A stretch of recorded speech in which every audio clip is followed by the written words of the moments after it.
جزاک اللہ۔ میرے محترم سامعین، قرآن کی عظمت کا تو انکار کیا ہی نہیں جا سکتا، قرآن کی عظمت کو تو جھٹلایا ہی نہیں جا سکتا، قرآن کی عظمت سے تو منہ پھیرا ہی نہیں جا سکتا۔ کیوں؟ کیونکہ اس کی حفاظت کا ذمہ خود خالق کائنات نے لیا ہے۔ اِنَّا نَحْنُ نَزَّلْنَا الذِّكْرَ وَإِنَّا لَهُ لَحَافِظُونَ، کہ ہم نے ہی اس قرآن کو نازل کیا اور ہم ہی اس کی حفاظت کرنے والے ہیں۔ اب سوال یہ ہے کہ اللہ رب العزت نے اس قرآن کی حفاظت فرمائی کیسے ہے، اس قرآن کی حفاظت کی کیسے ہے؟ اس کتابی سانچے کی صورت میں جو کہ دو گتوں کے درمیان میں موجود ہے، جس کی ہم تلاوت کرتے ہیں، اس کے ذریعے سے حفاظت فرمائی ہے۔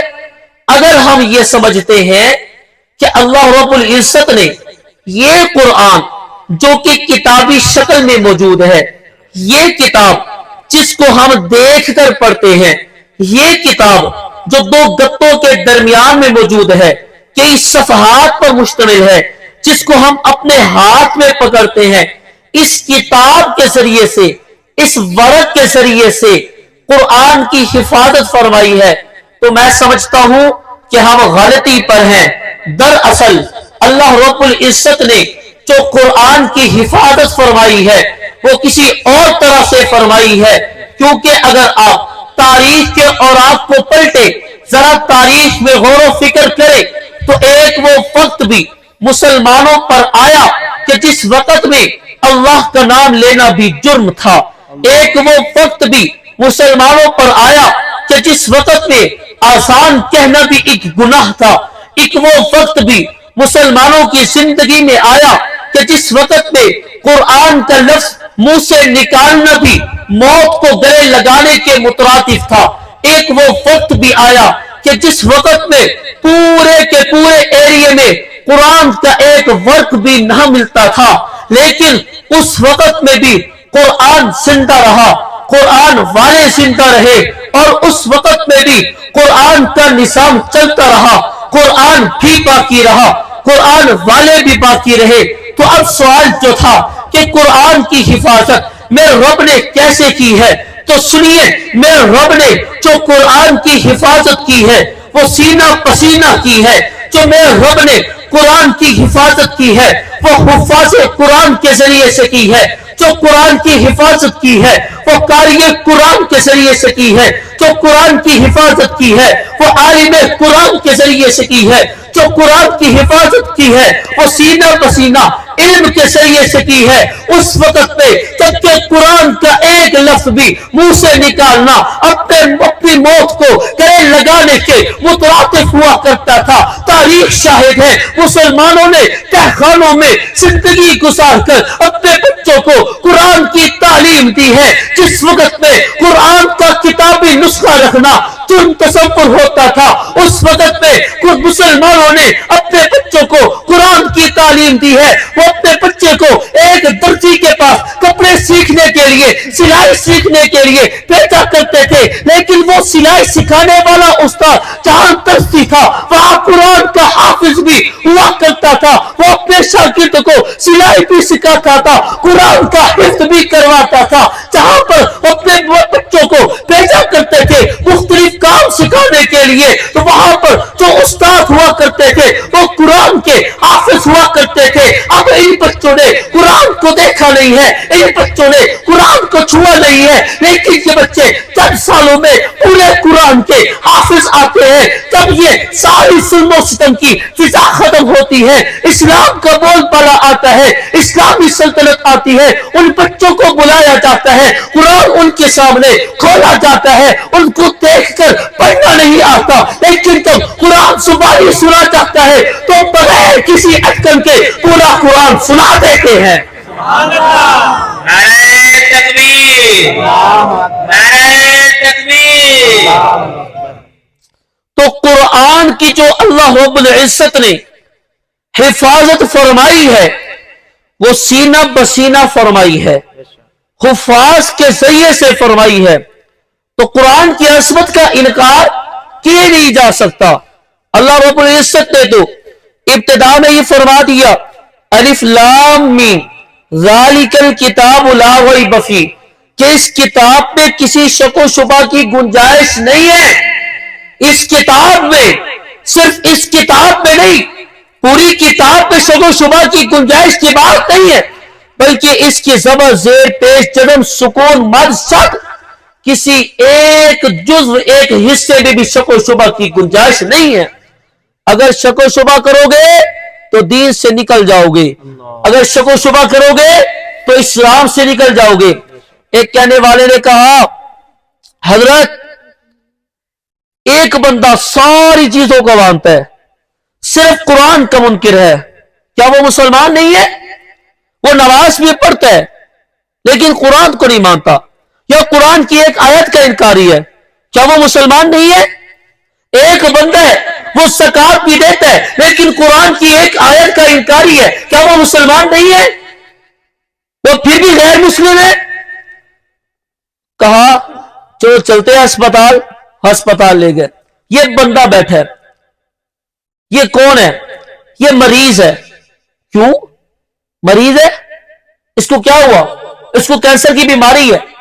اچھا صرف کینسر ہے پھر بھی مریض ہے؟ آنکھیں سلامت ہے پھر بھی مریض ہے؟ پاؤں سلامت ہے پھر بھی مریض ہے؟ ہاتھ سلامت ہے پھر بھی مریض ہے؟ صرف کینسر کی وجہ سے مریض بن گیا؟ اور بھائی صحت کے لیے کہنے لگا کہ صحت کے لیے ساری بیماریوں سے پاک ہونا ضروری ہے. تو فرمایا مسلمان ہونے کے لیے ساری چیزوں پر عمل کرنا، پورے قرآن پر کو ماننا، پورے قرآن پر ایمان لانا ضروری ہے. جس طرح جسم میں ایک مرض آ جائے بندہ مریض بن جاتا ہے، اسی طرح کسی ایک دین کے جز کا، قرآن کی کسی ایک آیت کا انکار کر دیا جائے تو بندہ دین سے نکل جاتا ہے. تو اس لیے قرآن کی عظمت کا انکار نہیں کیا جا سکتا. حضرت امام احمد بن حنبل رحمت اللہ تعالی علیہ انہوں نے خواب میں دیکھا اللہ رب العزت کی زیارت فرمائی تو سوال کیا یا رب جو لوگ آپ کے قریب ہوتے ہیں، آپ کے نزدیک ہوتے ہیں، آپ کا قرب حاصل کرتے ہیں، وہ کون سا عمل کون سا وظیفہ کرتے ہیں؟ تو فرمایا اے احمد وہ میرا کلام پڑھتے ہیں، میرے قرآن کی تلاوت کرتے ہیں. تو حضرت امام احمد بن حنبل نے عرض کی یا اللہ پاک دیکھ کر یا بغیر دیکھے؟ اللہ نے فرمایا دیکھ کر کرو یا بغیر دیکھے. پھر سوال کیا یا رب کہ سمجھ کر معنی مطلب مفہوم پتہ ہو سمجھ کر تلاوت کی جائے یا پھر بغیر سمجھے تلاوت کی جائے؟ تو کس ذریعے سے آپ کے قرب کا، آپ کے نزدیک آنے کا بہترین ذریعہ ہے؟ میرے رب نے فرمایا اے احمد یہ میرا کلام ہے، تم دیکھ کر پڑھو یا بغیر دیکھے پڑھو، تم سمجھ کر پڑھو یا بغیر سمجھے پڑھو، ہر طرح سے میرے قرب کا بہترین ذریعہ ہے. تو جو قرآن جس کو بغیر سمجھے انسان پڑھے اور پھر وہ اللہ کے قریب لے جائے، اس کی عظمت کا انکار کیسے کیا جائے گا؟ قرآن کی عظمت کا انکار نہیں کیا جا سکتا، کیونکہ جب تک قرآن نہیں آیا تھا تو دنیا میں کفر تھی، لیکن جب قرآن آیا تو اسلام آ گیا. جب تک قرآن نہیں آیا تو کفر میں اندھیرا تھا، لیکن جب قرآن آیا تو اجالا ہو گیا. جب تک قرآن نہیں آیا تھا تو محمد بن عبداللہ تھے، لیکن جب قرآن آیا تو محمد الرسول اللہ بن گئے. قرآن کی عظمت کا انکار نہیں کیا جا سکتا، کیونکہ جب تک قرآن نہیں آیا تھا ابو بکر بن ابو قحافہ تھا، لیکن جب قرآن آیا تو صدیق اکبر بن گیا. جب تک قرآن نہیں آیا تھا عمر بن خطاب تھا، جب قرآن آیا تو عمر فاروق اعظم بن گیا. جب تو قرآن نہیں آیا تھا تو عثمان بن عفان تھا، لیکن جب قرآن آیا تو عثمان ذو النورین بن گیا، ناصر قرآن بن گیا. جب تو قرآن نہیں آیا تھا علی بن ابی طالب تھا، لیکن جب قرآن آیا تو علی شیر خدا حیدر کرار بن گیا. جب تو قرآن نہیں آیا تھا معاویہ بن ابی سفیان تھا، لیکن جب قرآن آیا تو کاتب وحی بن گیا. جب تو قرآن نہیں آیا تھا بلال حبشے کا ایک عام سا سادہ سا غلام تھا، لیکن جب قرآن آیا، تعلق قرآن کے ساتھ ہوا، تو اللہ نے ایسی عزت و عظمت عطا کی کہ چلتا زمین پر ہے، قدموں کی آہٹ رب جنت میں سنا دیتا ہے۔ تو قرآن کی عظمت کا انکار نہیں کیا جا سکتا، اور انکار کیسے کیا جائے کہ جو رب کا کلام ہے، جو رب کی کتاب ہے، جس کو رب نے اتارا ہے، جس کو رب نے تلاوت کی ہے۔ میرے محترم دوستوں بزرگوں، یہ قرآن وہ کتاب ہے کہ جس پر پاکستان کی بنیاد رکھی گئی۔ یہ قرآن وہ کتاب ہے کہ جس پر پاکستان کو استوار کیا گیا۔ پاکستان کی بنیاد دین پر رکھی گئی، پاکستان کی بنیاد شریعت پر رکھی گئی، پاکستان کی بنیاد کلمے پر رکھی گئی، پاکستان کی بنیاد قرآن پر رکھی گئی۔ اگر آپ سراسر تاریخ کو اٹھائیں، آپ کو پتہ چلے گا کہ اس تحریک آزادی پاکستان میں قرآن والوں نے کیا کارنامہ سر انجام دیا ہے، کتنی قربانیاں دی ہے۔ اگر آپ حضرات کی توجہ ہوگی، میں بالکل مختصر کر کے آپ کو بات سمجھانا چاہتا ہوں۔ مسٹر ٹامسن یہ انگریز مصنف ہے، اپنی انگریزی کی کتاب میں تحریک آزادی پاکستان کے دوران پیش آنے والے واقعات کو کرم بند کرتا ہے، یہ جمع کرتا ہے۔ یہ مسٹر ٹامسن لکھتا ہے کہ سن 1863 سے لے کر سن 1866 تک ہندوستان میں علماء کا قتل عام ہوا۔ 14,000 علماء کرام کو سولی پر لٹکا دیا گیا، سور کی کھالوں میں علماء کو بند کر کے انہیں گلی اور کوچوں میں گھسیٹا گیا، لوہے کی گرم سلاخوں سے علماء حق کے جسموں کو داغا گیا۔ ارے تحریک چاندنی چوک سے لے کر خیبر تک کوئی ایک درخت ایسا نظر نہیں آتا تھا جس پر علماء کی لاشیں نہ لٹکتی ہو۔ مسیح لکھتا ہے کہ سور کی کھالوں میں بند کر کے علماء کو ہر طرح سے ذلیل و خوار کیا گیا۔ یہ لکھتا ہے، توجہ کرنا، انگریز ہے، کتاب بھی انگریزی کی ہے، غیر مسلم لکھ رہا ہے، کہتا ہے کہ میں دہلی کے بازار میں گیا، مجھے وہاں گوشت کے جلنے کی بو محسوس ہوئی، میں اس بو کے پیچھے چل پڑا۔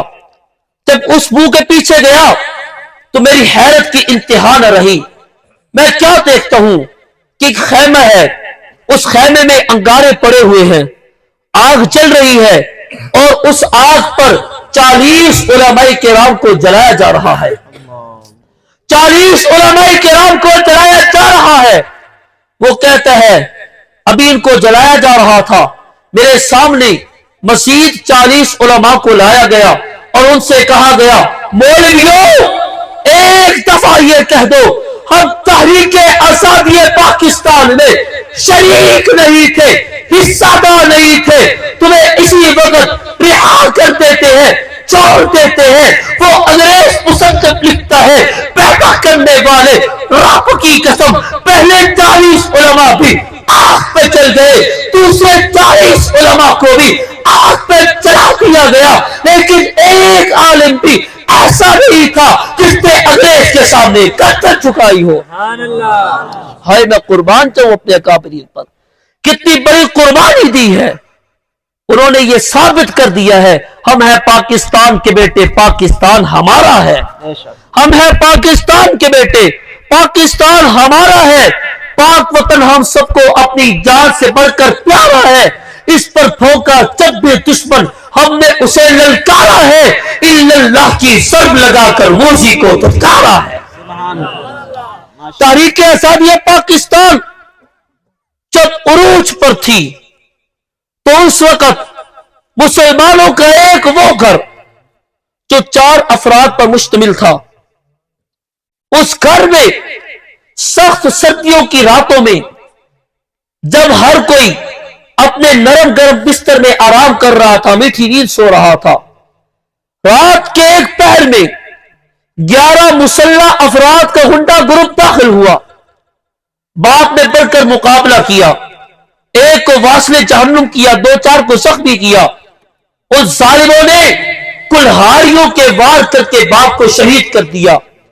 ماں نے اپنی 2 نوجوان بچیوں کو چھپانے کی بڑی کوشش کی، لیکن انہوں نے ڈھونڈ لیا اب وہ درندے اور نوجوان بچیوں کی عزت کے ساتھ شیطانی کھیل کھیلنے لگے، ان کی عزت و عفت کے ساتھ کھلونا کھیل کھیلنے لگے۔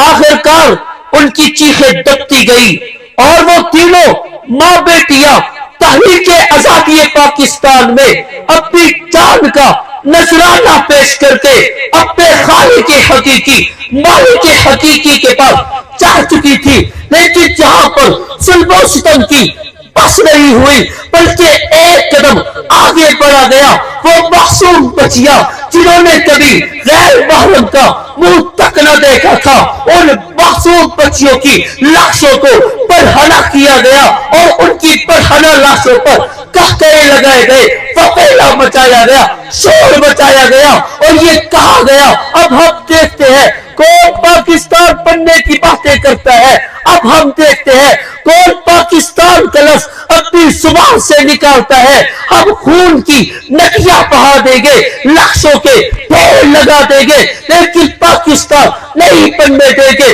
لیکن میں قربان تو اپنے اکابرین پر، میں قربان تو اپنے اسلاف پر، میں قربان تو اپنے بزرگوں پر، میں قربان تو اپنے آباء و اجداد پر، میں قربان تو اپنے وڈیروں پر کہ جو ڈگمگائے نہیں ہے، کمزور نہیں پڑے ہیں، پیچھے نہیں ہٹے ہیں، بلکہ اور زیادہ شدت کے ساتھ، اور زیادہ طاقت کے ساتھ، اور زیادہ جذبے کے ساتھ، اور زیادہ قوت کے ساتھ آگے بڑھے ہیں، پاکستان کا مطالبہ کیا ہے، نعرہ لگایا ہے، لے کے رہیں گے، پاکستان دینا پڑے گا، پاکستان بچ کے رہے گا، ہندوستان بن کے رہے گا، پاکستان۔ سبحان اللہ۔ آخرکار ہمارے علماء کی، ہمارے آباء و اجداد کی قربانی رنگ لائی اور ایک لمبی قربانی کے بعد 10 لاکھ مسلمانوں کی شہادتیں اور ہزاروں بچوں کی عصمتوں کی قربانی کے بعد پاکستان بن گیا۔ لیکن افسوس، جس مقصد کے لیے ہم نے پاکستان بنایا تھا، حاصل کیا تھا، وہ مقصد ہم آج تک حاصل نہیں کر سکے۔ یہ پاکستان بنا تھا اس لیے تاکہ اس میں قرآن کا نظام چلے، قرآن کے مطابق فیصلے ہو، قرآن کے مطابق زندگیاں گزرے۔ آج آپ اپنا سینے پر ہاتھ رکھ کر بتائیں، کیا ہم نے وہ مقصد پا لیے؟ کیا ہماری زندگیاں قرآن کے مطابق گزاری جا رہی ہے؟ آخری بات کہہ کر بات کو ختم کرتا ہوں۔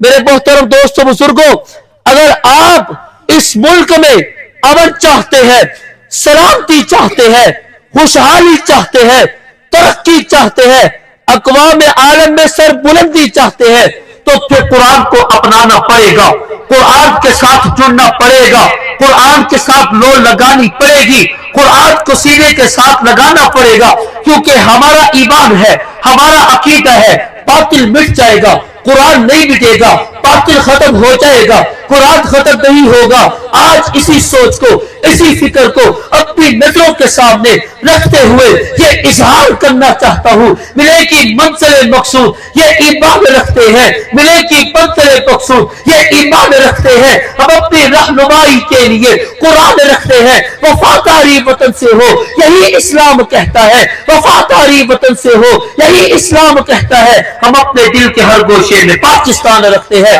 وآخر دعوانا الحمدللہ رب العالمین۔